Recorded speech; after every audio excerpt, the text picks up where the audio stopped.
Welcome to TYT Sports, everybody. Jeremy Rucker, J.R. Jackson, Jason Rubin, talking some more NBA and the most unlikely scoring outbursts of all time in honor of the January 13th performance by Mo Williams, Mo Problems, Mo Buckets, Mo whatever we want to call it. 52 points against the Indiana Pacers. I'm going to go through Bleacher Report's top 5. He finished number 3 on that list for most unlikely scoring outbursts. Again, unlikely, because anybody who said Mo Williams is going to break off for 50 points in the beginning of the season, you're out of your damn mind. I won that bet. Some of those shots, by the way, were J.R. Smith-esque. They were so unbelievably ridiculous. I get the idea. If you're hot, you're on. Keep shooting. My God. Some of those are just unacceptable. But hats off to you, Mo Williams. You have one of the best names in the NBA. And now you have a 50-point game to your name. So on that list, real quick, number 5 was Corey Brewer versus the Houston Rockets on April 11th, 2014. He had 51 points. My favorite fact from that, 2 shots made outside from 3 feet of the basket. He had 1 3-pointer and 1 mid-range. And that just goes to show you how bad Houston's transition defense was last year. So bad last year. Number 4, Brandon Jennings versus Golden State. This is back in November of 2009. He had 55 points. Another amazing fact, he had 0 in the first quarter. Wow. 55 from the second through the fourth. Unbelievable. 3 was Mo Williams, Mo Problems. 2, Terrence Ross versus the Clippers. Our executive producer, Dan Keston, refers to this game as fucking Terrence Ross. Back in 2014, January 25th, 51 points. Terrence Ross averaged 10.9 points a game at I was that literally point. just going to say, I remember that performance because I was at that game. Oh, yeah? It was on my birthday. My girl took me for that game. She's from Toronto, and I was a little bit annoyed. I marked that as the birth of Jurassic Didn't the Park Clippers in win that Toronto game? Raptors. I think they did. Yeah, so there you go. Yeah. He had 10 3-pointers made. Only Steph Curry has like a better 10-plus or double-digit threes efficiency rating for a game in NBA history. And then I just do disagree with this. Nothing against you guys, Bleacher Report. We do love you. We use a lot of your lists and articles. But Kobe, 81 points. I understand the idea of unlikely to score that many points in a game, but Kobe is a scorer. Jeremy, you're a Laker fan. You can happily take this one away as to why this is not an unlikely scoring outburst. If he has 4 unlikely outbursts on this list, they're likely. Right. I think it was 2007 was the season. He scored 50 points 4 games in a row. We also did 40 2 years back, 5 games in a row. No, he did 40 for like at least 12.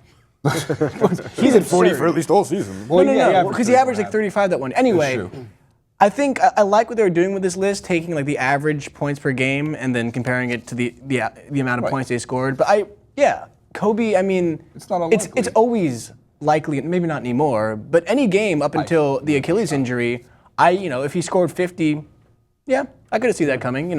Sometimes you just start shooting and you see, oh, here it goes. So I wouldn't put those on. What I did love was the Andre Miller. Yeah, that was one of the honorable The fact that he mentions. scored over 30 ever is amazing to me. That's a fact. Andre Miller did do that. And also, Andre Miller plays like such an old man. Andre Miller was born 37 years old. And then he just started playing basketball immediately. He was 6'2". He started playing immediately. He was 8 pounds, 8 ounces, 6'2". That's great. That's amazing. I have the honorable mention I have, and it was mentioned on the list, was Tony Parker's 55 points against the Timberwolves. He was 22 of 36 that night. The guy, I'm a huge fan of Tony Parker, and I do still believe he is one of the best point guards in the NBA. I would love him on my team. He's also, I think, 32 years old. He gets lumped into that. Oh, he's as old as Manu and old as Duncan. Parker's going to be playing for 5, 6, 7 more years, which is great. He's a guy who's tweaked his game each year as he's gotten older and physically not as able to keep up with his 25-year-old self. And again, it was November 5th, 2008. I'm not sure if I mentioned that, against the Timberwolves. 55 points. It was. Tony Parker's not a guy. Again, Tony Parker's gone off for 30-point games, but I also throw him into that thing. Not the Andre Miller. I can't believe he went off for more than 30 in a game. But Tony Parker's not a guy who scores in volume, especially in the Greg Popovich system. Wait, you say he took 36 shots? 36 shots, That's, 22 of 36. So he's efficient with his shooting.